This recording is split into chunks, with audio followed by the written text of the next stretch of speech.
बिस्मिल्लाहिर्रहमानिर्रहीम अल्हम्दुलिल्लाहि वहदहू वस्सलातु वस्सलामु अला मन ला नबिय्य बादहू मुहम्मदिन मुस्तफा सल्लल्लाहु अलैहि व अला आलिहि व अस्हाबिहि अजमीन।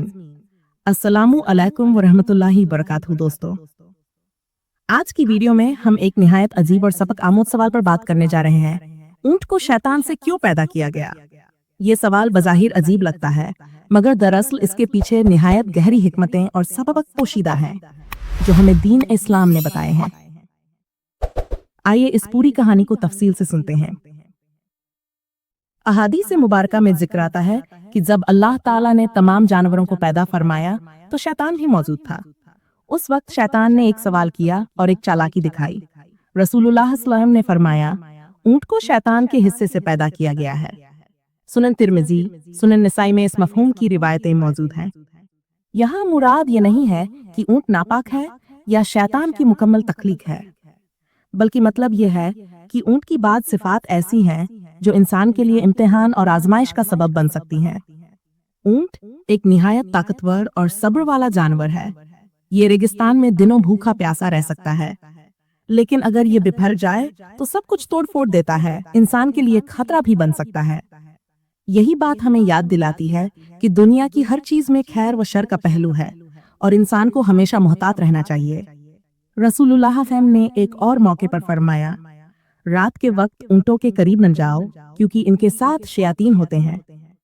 यहाँ नबी करीम सल्लल्लाहु अलैहि वसल्लम ने हमें यह तालीम दी कि ऊंट एक अजीम नेमत है, मगर इनमें कुछ ऐसे पहलू भी हैं जहाँ शैतान वसवसे डाल सकता है या इंसान को नुकसान पहुंचा सकता है, इसलिए एहतियात जरूरी है।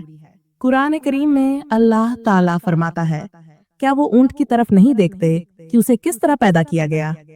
ये आयत हमें बताती है कि ऊंट दरअसल अल्लाह की अजीम निशानियों में से है। इसकी तख्लीक पर गौर करने से इंसान को अल्लाह की कुदरत और हिकमत का एहसास होता है।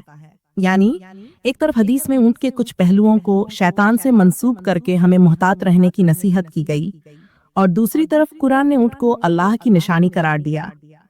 इससे पता चलता है कि इस्लाम हमें तवाजुन सिखाता है, किसी चीज को मुकम्मल तौर पर अच्छा या बुरा न समझना, बल्कि हिकमत के साथ देखना।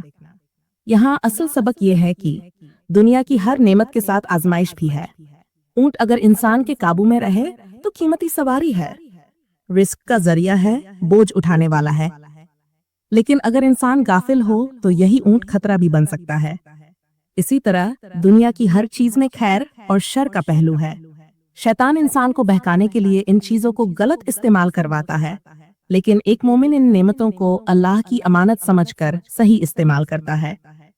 दोस्तों, जब हम सुनते हैं कि ऊंट को शैतान से पैदा किया गया, तो हमें यह सोचना चाहिए कि इस्लाम हमें महज कहानियां नहीं बताता, बल्कि हिकमत और सबक देता है।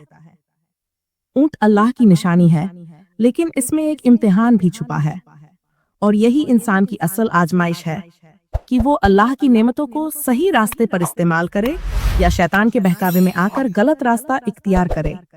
लिहाजा हमें चाहिए कि हम हर नेमत को अल्लाह की तरफ से समझें, उस पर शुक्रिया अदा करें और उसके खतरनाक पहलुओं से बचने की दुआ करें। रसूलुल्लाह ने ये दुआ सिखाई, अल्लाहुम्मा इन्नी आउज़ु बिका मिन मुनकरातिल अखलाकी वल अमाली वल अहवा। ऐ अल्लाह, मैं तेरी पनाह मांगता हूँ बुरे अखलाक, बुरे आमाल और बुरे वसवसों से। अगर आपको ये वीडियो पसंद आई हो तो इसे लाइक और शेयर करें, और मजीद ईमान अफरोज कहानियां सुनने के लिए हमारे चैनल को सब्सक्राइब करना न भूलें।